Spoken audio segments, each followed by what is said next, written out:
Hello, my name is Ryan Kelby. I'm auditioning for Star Wars Episode 7. I'm not going to do a score the P's, like showing off my skills. All I'm doing is like talking so far, which is basically good. J J Abrams, I know that you may like Star Trek. That actually got me into it because all the details are pretty amazing. I was actually wondering, like the first one, I was wondering if they killed Spock, could it carry a paradox effect? You know, that stuff, because it's really great. And also, I think if I made they didn't make it into that. I was quite puzzled halfway through that movie, the first Star Trek. Got saw Star Trek 2, but that did boost up the levels of watching it again. Because Star Trek is getting more better now after you directed it, movies. So therefore, it's going on the same level with Star Wars in my perspective, because both movies are amazing to watch over and over again, because it's one of the movies you never get bored of.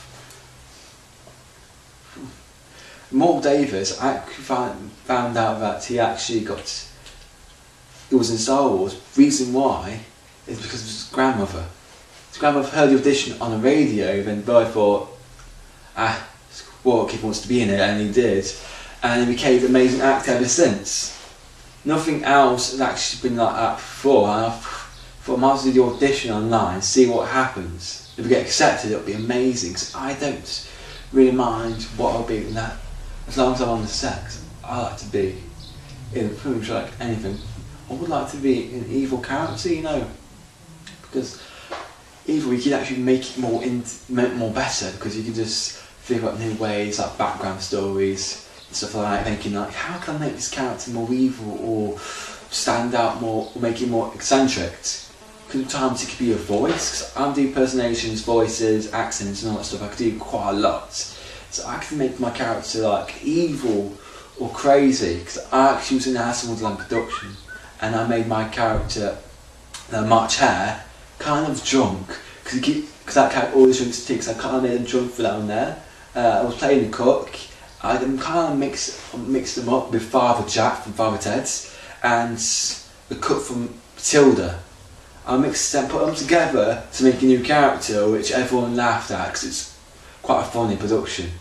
And I was playing the king, which made me like, I had to make sure that I was confident, severe and dominant half the time. But I can't, which is actually kind of good because people never saw that way of me when I was doing that production. Basically, most of the time I keep doing this Irish accent, which people keep loving, and also they get annoyed about halfway through. But basically, I can sound my best if I want to. It's basically easy or something. Alright, how's it going? Top of the morning to you, laddie. How's it going here? What's you doing under here then? I can do a lot of voices halfway through. But this is my Irish voice, this is my Irish accent. But I know about the camera. Does not really pick it up that very well. It just basically says it's something else the voice does. But hey, I'll be a wacky person halfway through the mind. I can always sound severe, actually. I can always sound old. Or I can sound creepy and scary.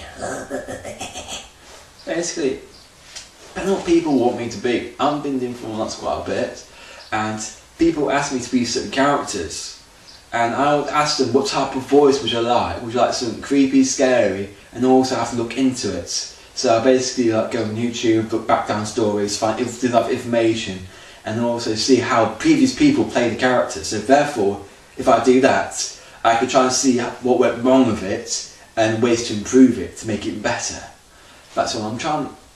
I'm not trying to do a lot of stuff, but I'm just pointing out stuff because I don't really want to. Never mind.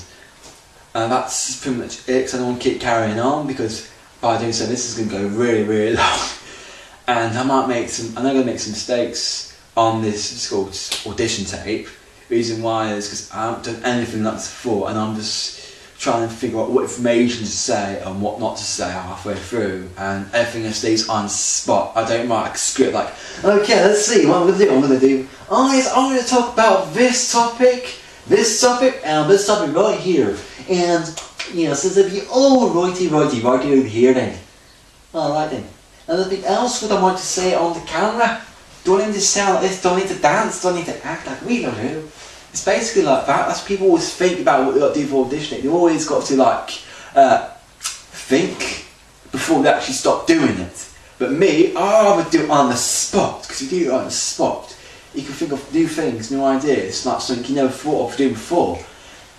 That's it. This is the end of my audition take. Thank you for watching, and hopefully I get into Star Wars, which should actually be a dream come true, really. And good night.